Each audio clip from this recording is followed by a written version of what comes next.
Hello, lights. This is Ancient Mystery School, and class is in session.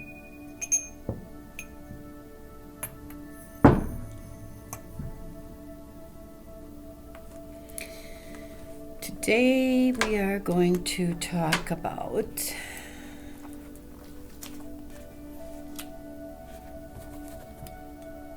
the 100th monkey, the 100th monkey effect, and spiritual sovereignty. The 100th monkey effect is one of my all-time favorite true stories. So that one I know pretty much by heart. Spiritual sovereignty gets complicated, so I made some notes for that.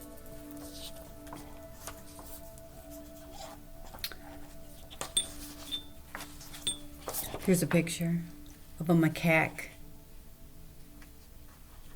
These are Japanese macaque monkeys. Sorry about the lighting.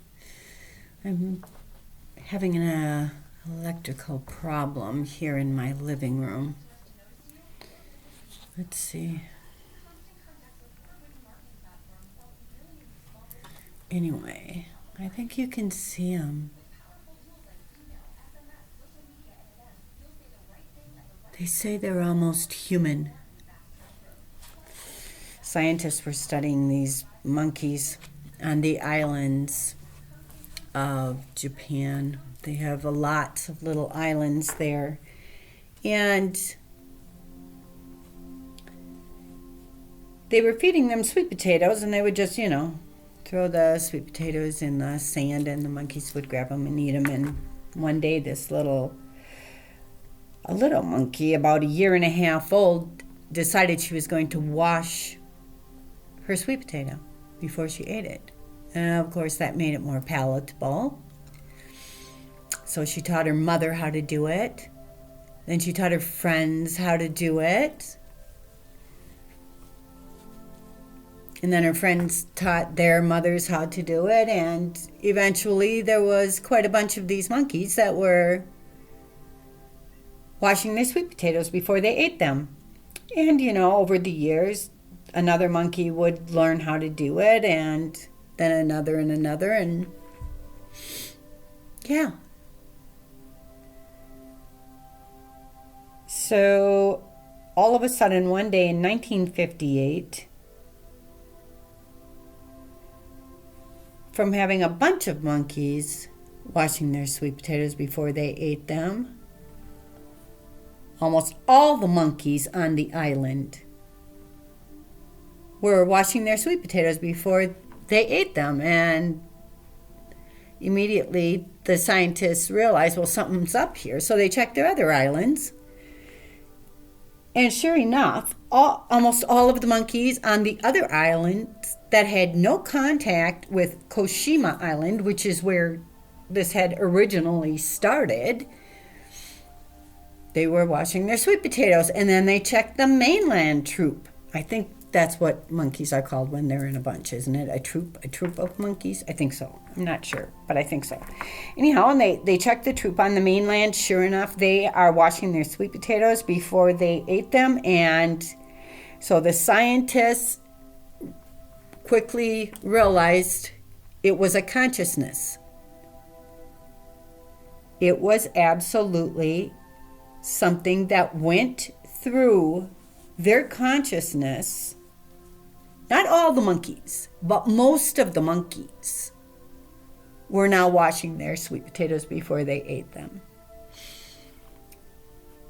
So they realized, okay, they were at this bunch, and then boom, just like lightning, it went through the rest. And that is known as the 100th monkey effect, because they figured when X amount of monkeys, in this case we're using the number 100. When the 100th monkey got it, it went through the consciousness of the connected monkeys, which was most of them, and they all started washing their sweet potatoes before they ate them. So it is a belief in the spiritual community that when we reach reach a certain critical number of humans that understand the importance of higher consciousness and they integrate that into their lives, that it will automatically go through the rest of the connected consciousness of humanity and push us forward in enlightenment and evolution.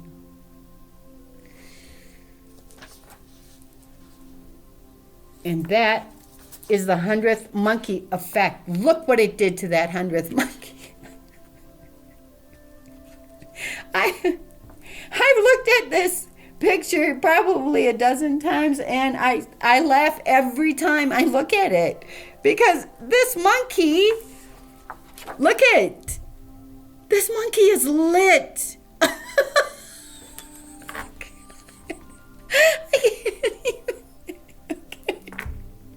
Okay, so one of the goals of this school is to find the 100th monkey in the humans. Maybe it's you. Maybe you're the 100th monkey.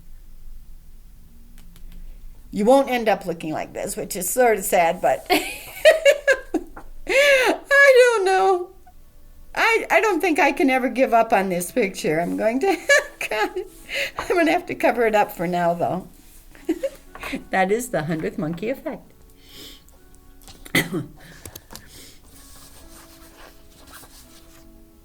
Now I would like to talk to you about spiritual sovereignty. This is a representation of people that are spiritually sovereign.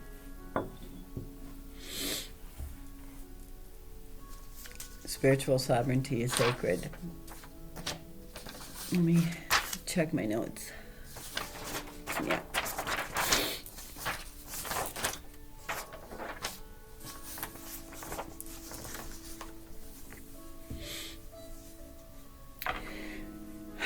Spiritual sovereignty is growth beyond ego, based on a moral code determined by your free will.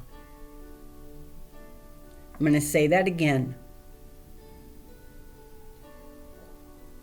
Spiritual sovereignty is growth beyond ego, based on a moral code determined by your free will. Free will is the key to everything. In spiritual sovereignty, you know your worth and you own your power. Therefore, you have to take ultimate responsibility for yourself. You have to take responsibility for yourself, your behaviors, your decisions, and the repercussions of your actions. They all belong to you. It's your choice. These are your creations. Accepting responsibility for yourself is mature, it's respectable, and it's in accordance with universal law. Taking responsibility leads to self-awareness. There's no more room for excuses and pity parties. It's a tall order, but I know that you can do it if you choose.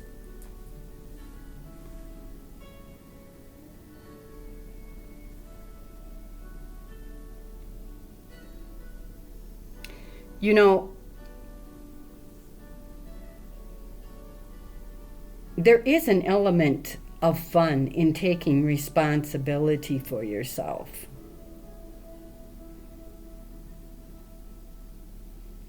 Accepting and exercising your own spiritual sovereignty is living your authentic self. It's being accountable. And being accountable is actually a joyful experience because it is empowering and it's confidence building.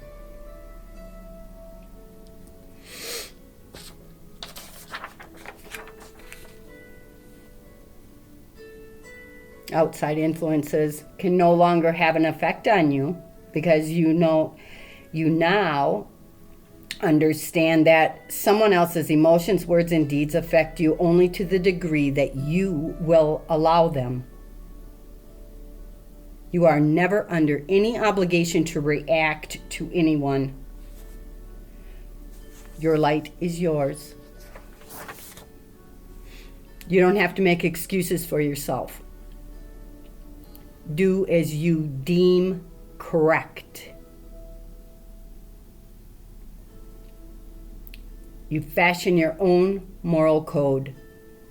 You do not have to apologize for who you are. You just have to know thyself. Honor thyself. And honor others for being who they are. You don't have to agree with them, nor do you need to control them. And you shouldn't. You shouldn't even want to control them. There's no reason for that. Wanting to control someone else comes from fear. Fear is not a part of this. It has no place here. Now, although I'm talking about control, I just want to say to the parents out there that I'm a mother, and so of course, none of this discussion about control refers to parenting. Children are an entirely different dynamic, and we are, obligated to protect them with serious and consistent guidance. And we have to control our children to a certain respect. But that aside, I'm going to go back to what I was saying here. You do not have the right to shade someone else's light in part, and that comes from control. If you want to control someone, you are automatically shading their light. But it is imperative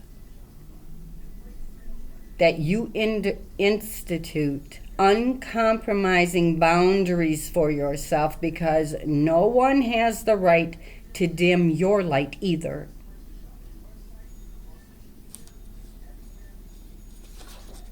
Your moral code and boundaries are your righteous comfort zone that you have designed for yourself, and you are under no obligation to explain yourself. You choose who, what, when, where, how you want to share any of that information with anyone else, because it's your life. So live your truth. And do it courageously. And be ready to gratefully accept your gifts. And that is how you establish your authenticity. And when you live authentically, you raise your consciousness. When you raise your consciousness, you manifest according to it. So choose to be energetically aligned, self-aware, mature, and take conscious action. Know thyself, and to thine own self be true. But remember what Nietzsche said.